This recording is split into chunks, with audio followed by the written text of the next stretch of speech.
A huge game coming up this week in the NFC East as the Philadelphia Eagles will host the Washington Commanders on Thursday Night Football. Can't wait for this one. You're watching Philadelphia Eagles Now by Chat Sports. I'm Chase Sr., and no matter where you are, how you're tuned in, we appreciate you for making today's preview a part of your day. Commanders on the road, Lincoln Financial Field in South Philadelphia. Kickoff slated for Thursday, November 14th, 2024, 8:15 p.m. Eastern, 5:15 out on the West Coast. The over-under for this game, 48.5 between two of the statistically best offenses in the National Football League, and the Eagles, 3.5-point favorites. And let's talk about that line. What does this line say?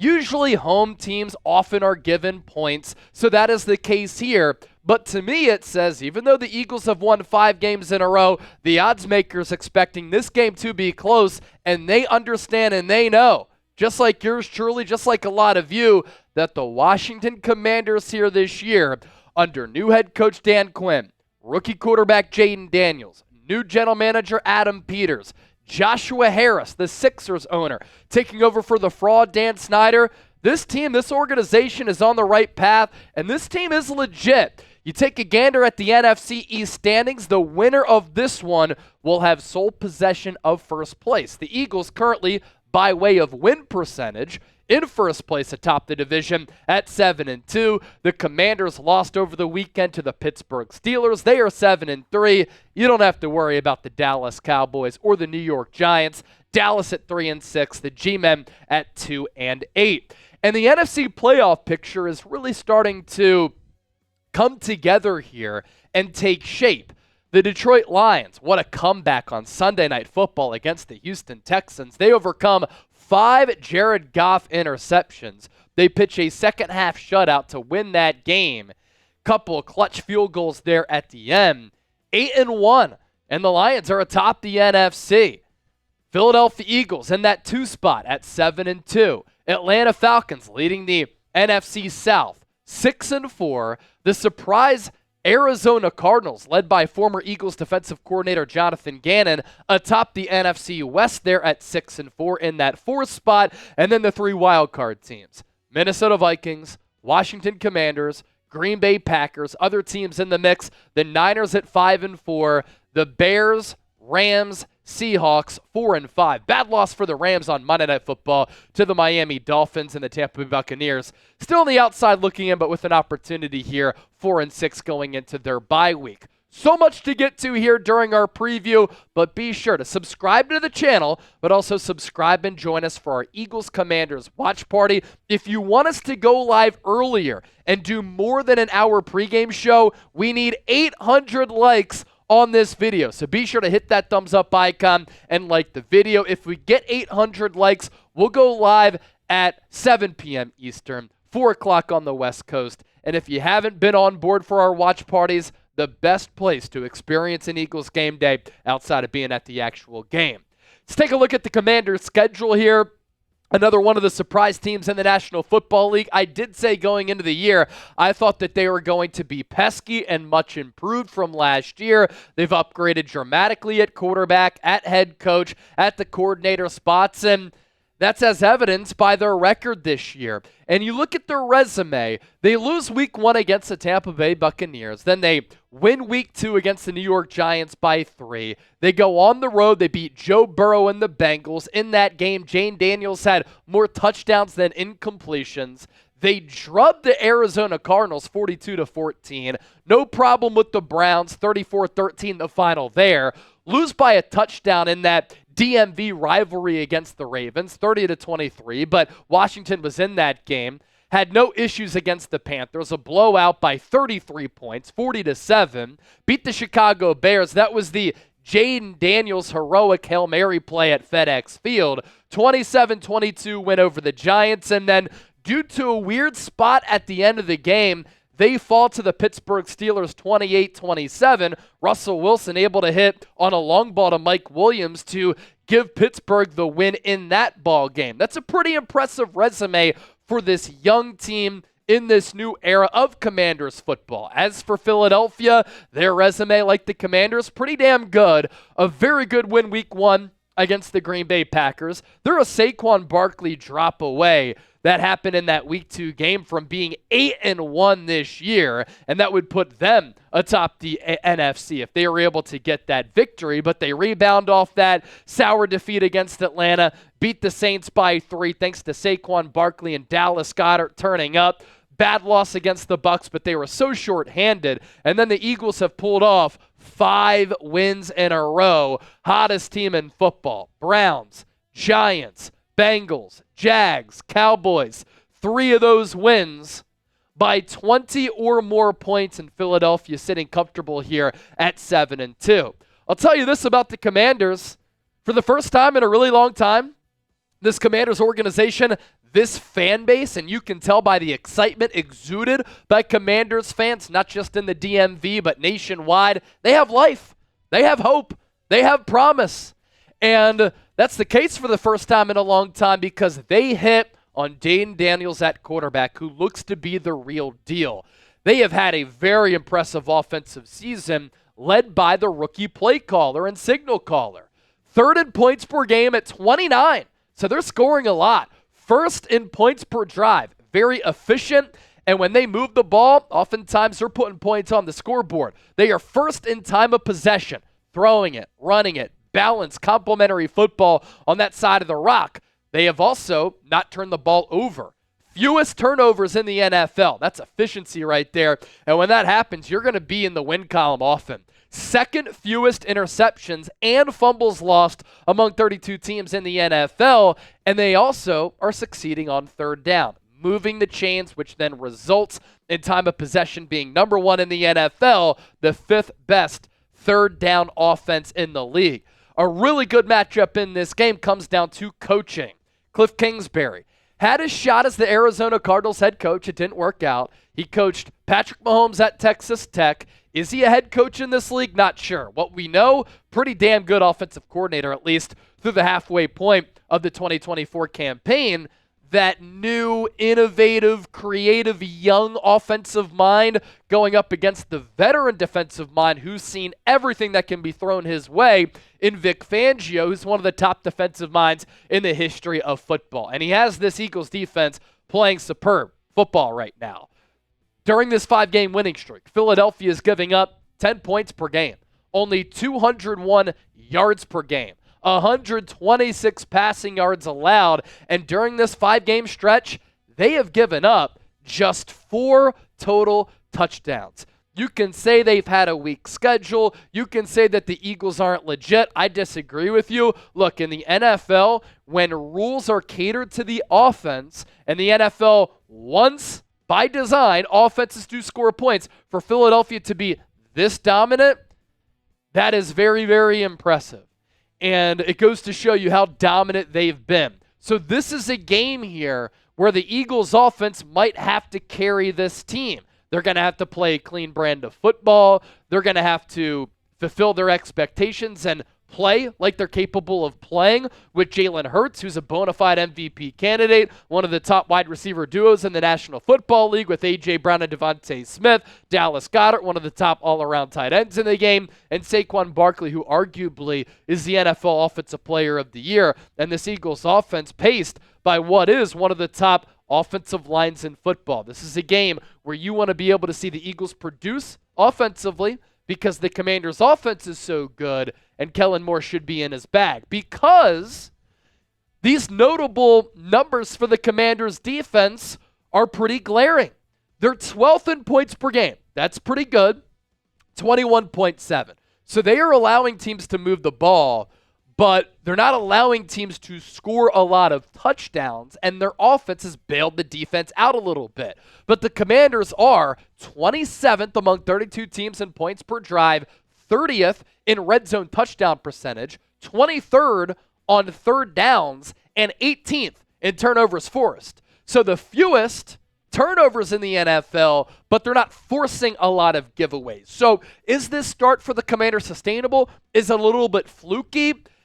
You can certainly make an argument there. I think over the last couple of weeks, the Commanders have kind of come back to reality here after an analytical and data-driven fast start, I do still think they're a very legitimate team and a legitimate playoff contender. What really gets me excited about this game between the Philadelphia Eagles and the Washington Commanders, you can't write the history of the NFL without the Eagles and without the Commanders. And when the NFL really started to take off decades ago, the NFC East had some great fan bases with some really successful organizations, and this is a historic rivalry between Philadelphia and Washington that is close geographically, but they both have rich histories, and it's a rivalry that's being renewed for the first time in a long time, and it looks as though these teams are going to be relevant for the foreseeable future. And the Eagles have an opportunity here to prove to themselves and others who are hating on this football team that they can have success against a legitimate opponent. As for some key injury news here, could Jordan Mailata return? The Eagles' star left tackle. The Eagles on Monday opened up his practice window. He's eligible to be activated from injured reserve, suffered a hamstring injury in the Eagles' Week 6 win against the Browns. That started this 5-game dub streak.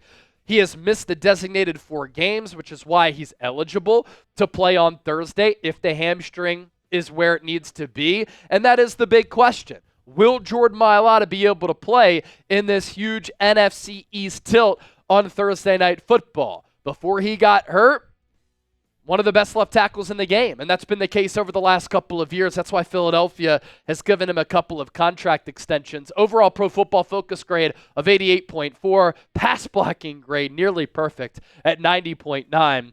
Very dominant in the run as a road grader, 83.1, only 2 penalties committed, only 1 sack given up, no hits of Jalen Hurts allowed, only 8 pressures coming on 325 total snaps at that left tackle spot. If Mailata can't go, Fred Johnson will get the start once again at left tackle. He's filled in very well, but he's just not the player that Jordan Mailata is. Can he become better over time? For sure. Has Jeff Stoutland, the best offensive line coach in the NFL, done a really good job with Fred Johnson?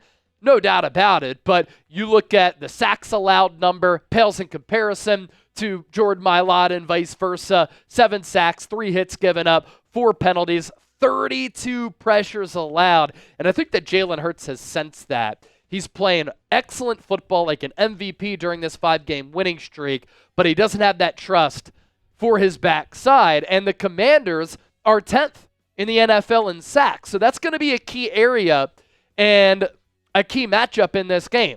Can Jordan Mailata play? If not, how does Fred Johnson hold up against this Commanders defense, which has been able to produce sacks along the defensive line and at that linebacker spot? The Commanders has a team with 27 sacks. The NFL leader is the New York Giants with 36. So the Commanders 9 sacks behind being the most sack productive team in the NFL. The Eagles did release an injury report on Monday. This was an estimation, which means if they were to practice, these players would not have participated. Nakobe Dean groin, Dallas Goedert ankle, he just came off that hamstring. Darius Slay ankle, he just came off a knee injury. And DeVonta Smith with the hamstring issue, but he had dealt with that hamstring issue going into that Cowboys game. As for the Commanders, they traded for cornerback Marshawn Lattimore at the NFL trade deadline. On their estimated injury report, he was a non-participant as well. Hasn't played over the last couple of weeks, did not play against the Pittsburgh Steelers. The Commanders made this move because they're not great in the secondary. We'll talk more about that coming up just around the corner, but if he can't go, the Eagles should be able to have success through the air against this Washington defense, which has struggled in stopping the pass. With that, plenty more to get to, but I want you to get your predictions down in the comment section right now. Who you got on Thursday night? WAS for Washington, PHI for the Philadelphia Eagles. I'll give you my score prediction coming up at the end of the show. Today's Philadelphia Eagles, Washington Commanders preview right here on Eagles Now. Thanks for kicking it here with us. Sponsored by our friends at DraftKings. We want DraftKings to be a sponsor under the Chat Sports umbrella for a long time because they're great to work with, and most importantly, it's the best sports book in the game. Now, myself and producer Chip, we also host a 76ers channel here at Chat Sports, 76ers Now, which is why the promo code is Sixers Chat, but a great deal for the Bird Gang. If you bet $5, you get $200 instantly in bonus bets. Here's some more information on that. The Emirates NBA Cup is here. You can win big getting in on the action at DraftKings Sportsbook, an official sports betting partner of the NBA. All 30 teams split into 6 groups every Tuesday and Friday, playing for the right to advance in the single elimination in-season tourney, culminating in the NBA Cup Championship in Vegas. First time here, here's something special just for you. New DraftKings customers bet $5 to get $200 in bonus bets instantly. Score big with DraftKings Sportsbook. Every point counts. Download the DraftKings Sportsbook app and use code SixersChat.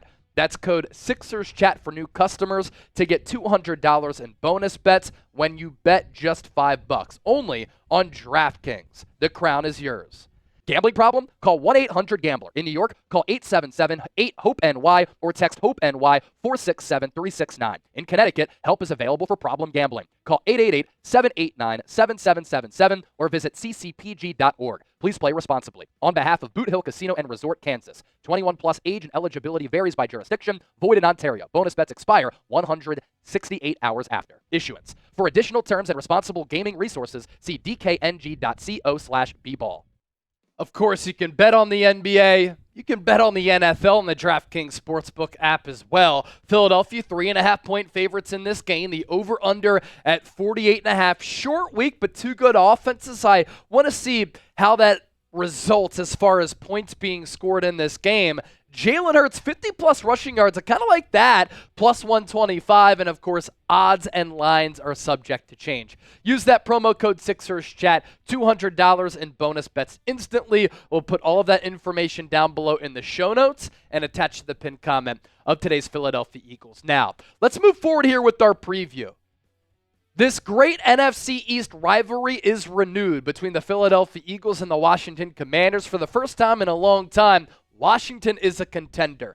Philadelphia is a contender. And here I want to get to what Philadelphia has to do in order to be victorious, win 6 games in a row, and take over sole possession of first place in the NFC East, getting that record to 8-2. Philadelphia will be sitting in a really nice spot in the NFC East playoff hunt and the NFC playoff picture if they're able to win this game.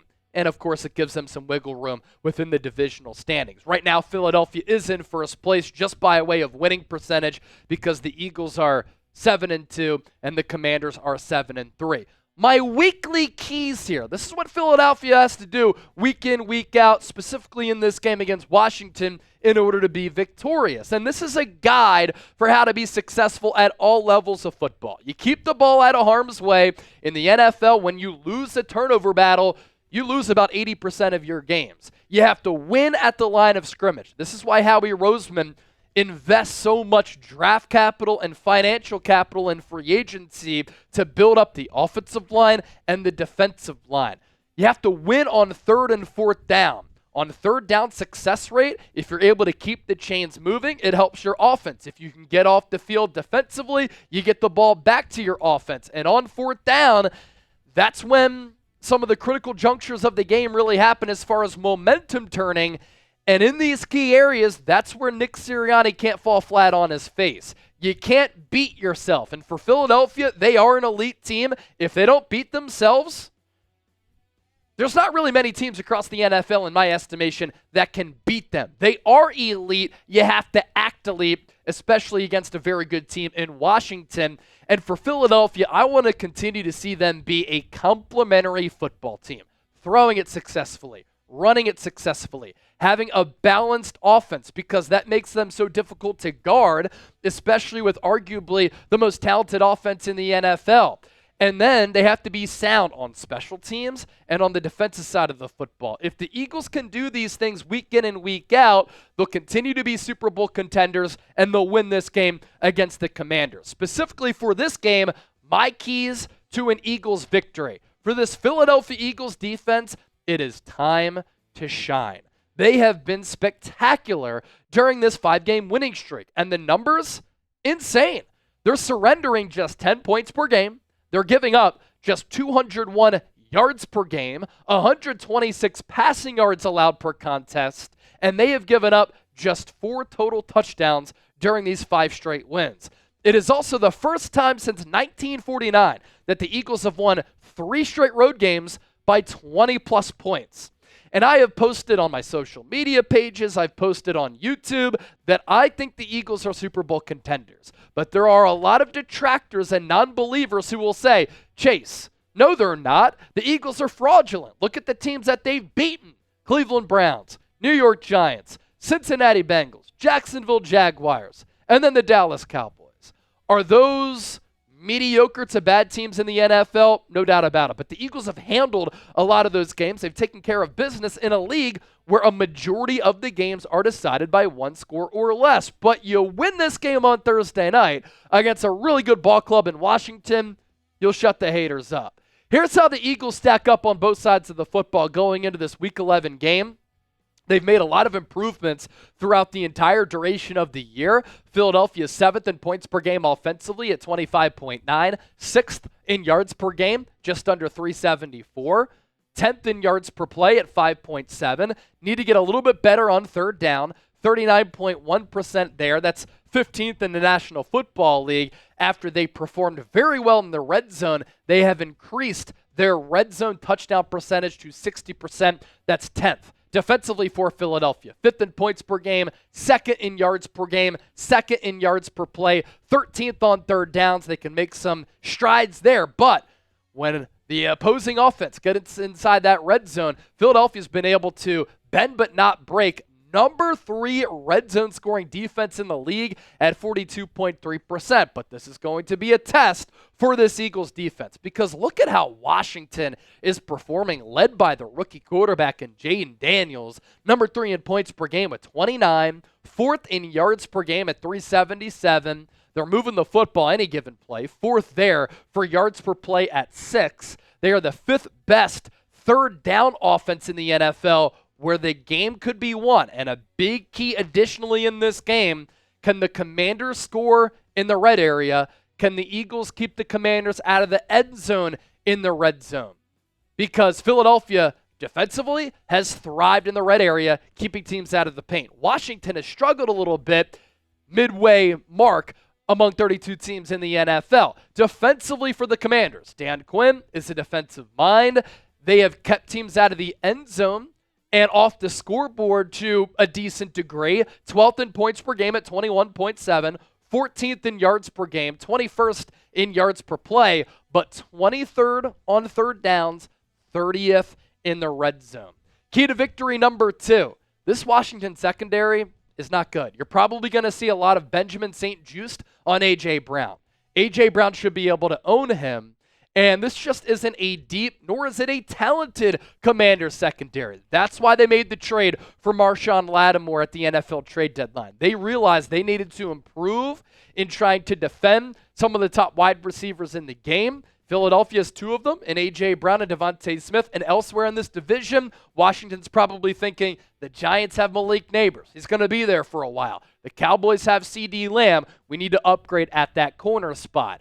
And these in-depth Washington numbers defensively, we talk about them being 12th in points per game at 21.7, but they're 27th in points per drive, 30th in keeping teams out of the end zone once they get inside the 20. They're not performing well or getting off the field on third downs, 23rd there, and they're not forcing a lot of turnovers, 18th in turnovers forced. And if Marshon Lattimore is able to play, obviously his status going into this game is unknown as of this recording on Tuesday. It does give that Commander secondary a boost. He has been injured a lot over the last 3 years, but his last healthy season back in 2021, 19 pass breakups. As for A.J. Brown, he continues to be a stud for this Philadelphia Eagles offense. Top 5 wide receiver in the game. Honestly, you can make the argument he's a top 3 guy, but maybe just top 5 right now because he's been a little bit banged up.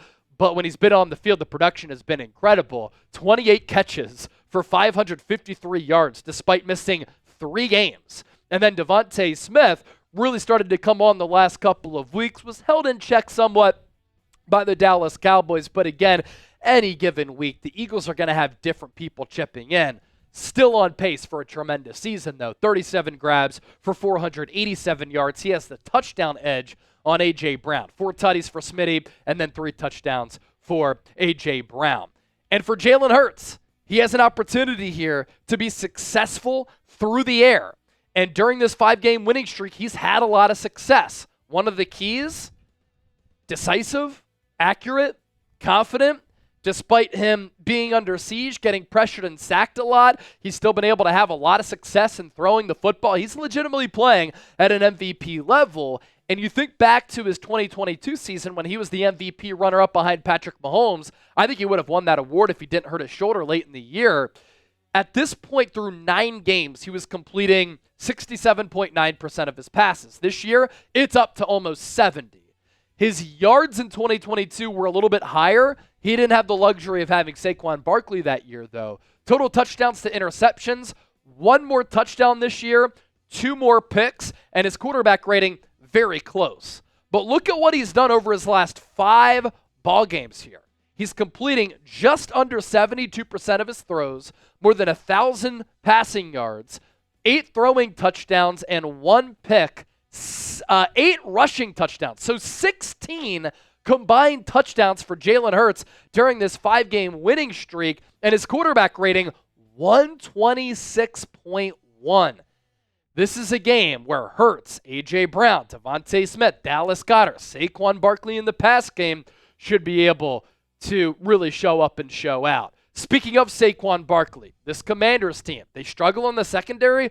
They're not great against the run either. So Philadelphia has to feed Saquon and continue to play complementary football. You attack the secondary in the air, you run the football on the ground, and throughout the course of the ball game, you wear the Commanders down. You win time of possession when they've been so dominant in time of possession, and you keep their offense stale, unable to find a rhythm because they get cold on that sideline. And that's what Philadelphia's done such a good job of in the second half, is just dominating physically, but also in time of possession. Yards per carry allowed this year. The Commanders, 28th in the NFL, 4.8 for the year. They were better, though, in stopping the run against the Pittsburgh Steelers. They only gave up 3.3 yards per carry. In my book, Saquon Barkley is the NFL Offensive Player of the Year. He should be able to surpass 1,000 yards rushing in this game and some more. 991 rushing yards already, so 9 yards away from that milestone. He's averaging nearly 6 yards per carry, 110 yards per game, and 6 touchdowns. What a special season he is having. One of the finer seasons among any running back in the history of this organization, which has had a lot of really good running backs. Wilbert Montgomery, Ricky Watters, Brian Westbrook, LaShawn McCoy. It's Saquon who's off to the best start that we've ever seen in this organization. And what's incredible is going back to the point that I mentioned briefly just moments ago, and I wanted to set myself up for this talking point. The Eagles do such a good job of wearing teams down throughout the duration of a 60-minute ball game.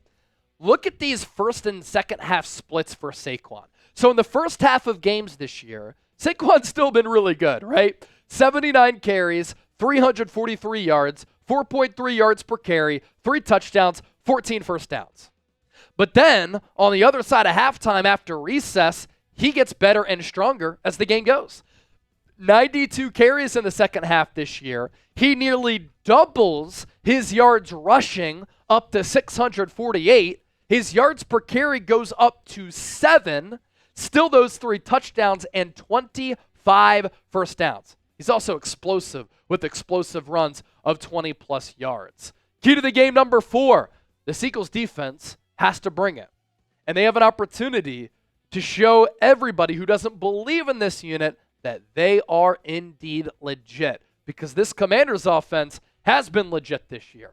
Did Jayden Daniels struggle a little bit against one of the upper echelon defenses in the NFL against the Pittsburgh Steelers on Sunday? No doubt. He was right around 150 yards passing, but still, the Commanders, 3rd in points per game at 29, 1st in points per drive, 1st in time of possession, fewest turnovers. So he's done a really good job of keeping the ball out of harm's way, 2nd fewest picks and fumbles lost. And then the Commanders moving the chains on 3rd downs, 5th in 3rd down offense. And Daniels this year, he's on his way to becoming Rookie of the Year, completing nearly 69% of his passes, more than 2,100 yards, 9 touchdowns, 2 picks. So not a lot of touchdowns for him, but making good decisions. He can really throw it to all 3 levels.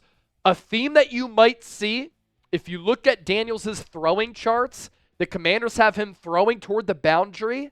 He doesn't really throw a lot in between the hashes and in between the numbers. The Eagles could try to take away that boundary, but the Commanders do have a really good receiving core led by Terry McLaurin, who's probably produced more than he should have in previous years with bad quarterback play. Now he has a good quarterback, and he's been putting up some numbers. Key to victory number 5. Eagles have to do a better job of protecting Jalen Hurts. If Jordan Mailata can play in this game, it's going to really help to solve those issues. But this is a Commanders team that's steadily and consistently been able to get pressure on the quarterback. They are 10th in sacks with 27 as a team. The New York Giants lead the NFL in sacks produced with 36. And you're seeing these sacks come from all different areas for this Commanders team. Dante Fowler off the edge as one of those stand-up outside linebackers leads the team with 8.5. Frankie Louvu from that linebacker spot with 5. So Dan Quinn will use him as a linebacker blitzer like the Eagles like to use Zach Bond and Nakobe Dean. You have Dorrance Armstrong with 3. Bobby Wagner, another off-ball linebacker with 2. Cleveland Ferrell with 2 as well.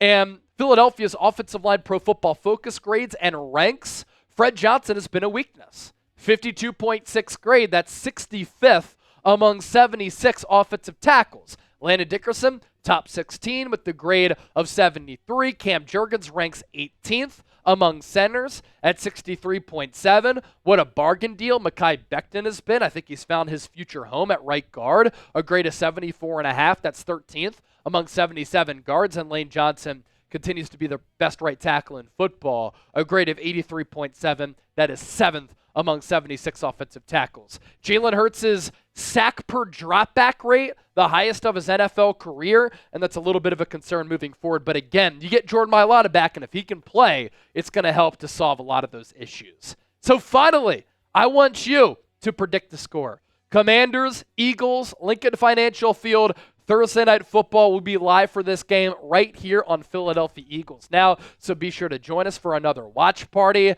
My prediction, I think it's going to be close. I think it's going to be back and forth. I think the Eagles win by 3, 30-27. Thank you so much for watching. We'll see you on Thursday night. In the meantime, so much coverage here on Eagles Now because that's what we do.